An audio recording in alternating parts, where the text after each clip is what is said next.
Studio microphone. Quick shout out to Punch Perfect Boxing, his breakdowns are absolutely top tier. The way he covers those Japanese fights is just on another level.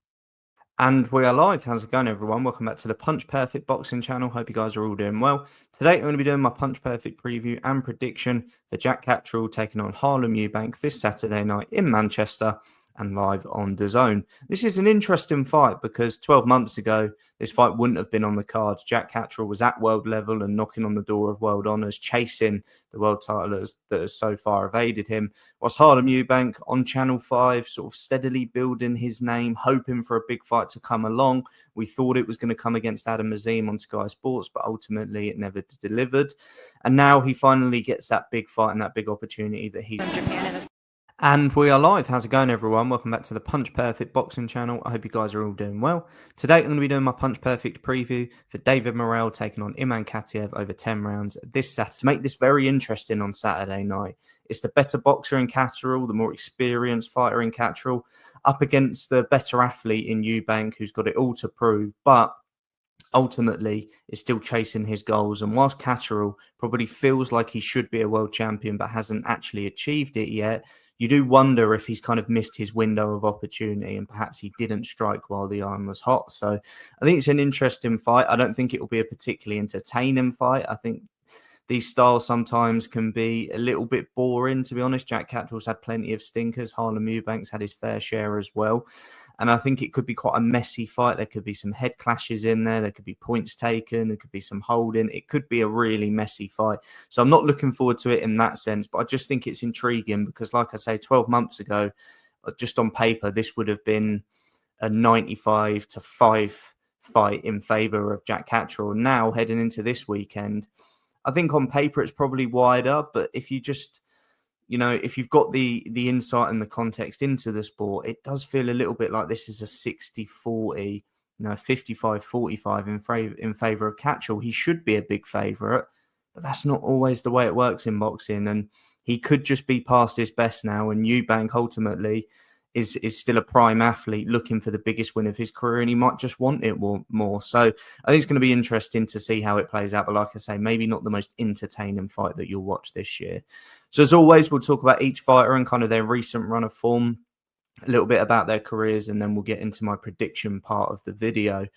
We'll start by talking about HARLEM EUBANK. Like I said, he's someone that I've always admired. I don't think it's easy to have that surname, especially when obviously Chris Senior is an all-time great and a legend of British boxing, but his son, Junior, is a big name in his own right. One of the biggest names in British boxing, big name in world boxing as well. He's filling out stadiums now. He's always kind of had his name thrown around the likes of Canelo just because of the stardom that he does bring, the personality and character that he does have. But I've always been really impressed with HARLEM, how he's kind of gone down his own path on Channel 5 and just kind of steadily building and not really trying too hard to kind of fit into the EUBANK mold. He's kind of gone down his own route. I've been really impressed with it. He's not really piggybacked off his family name, but he's kind of steadily built. He's fought modest opposition. He's never really tried to sort of jump in at the deep end and hope to get fortunate or suffer a defeat and then try and rebuild from it and try and sort of make you believe he's any good, but he just lost at the top level because it was too early or it was a big jump. He's steadily built. And I think he's timed things brilliantly. I think he's waited for these big fights. I think the Adam Azim fight that was supposed to take place probably wasn't the right one for him. I think he could have showed Azim a thing or two, but Azim is on the come up as well in kind of his physical peak. He's fast, he's strong, he's powerful, he's full of confidence. He's in a really good run of form. I think that was a big fight for him on Sky Sports, but not the right fight for him. I think he would have been steadily building for the wrong opportunity, but ultimately the big fight he'd been waiting for.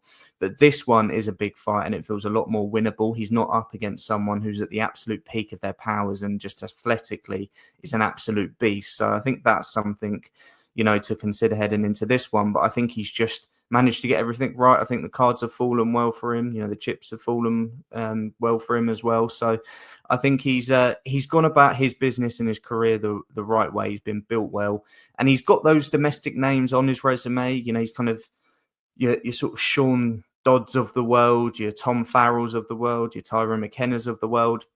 He's got those names on his resume, but they are of very much of a domestic level. That win over Tyrone McKenna maybe impressed some people, not to take anything away from Harlem, but I think everyone decent beats Tyrone McKenna nowadays, so I'm not going to put too much stock into that victory. But like I say, Eubank's fought a domestic level, a low domestic level. He hasn't really kind of bridged the gap to European or fringe world just yet, and Jack Catterall is that level of operator. But that doesn't mean that he can't win on Saturday night. I absolutely think he can. I think he's been blessed with the Eubank genetics where he's just a tremendous athlete. I think in training camps and I think on fight night, he puts it all together because he's got that level of athleticism, the durability, the engine, and just that power and explosion to kind of keep going. I know he doesn't look like much of a puncher, but I think he's got that athleticism in him. That means he can find a punch when he needs it. So listen, I think Harlem's not that sort of fringe world level fighter. We don't really know if he's completely European level either. We don't really know what his best weight is. He's kind of flirted between 140 and 147 as well. Some may argue he's the more natural 147 on fight night. But I think really he's a career 140 pounder in my opinion.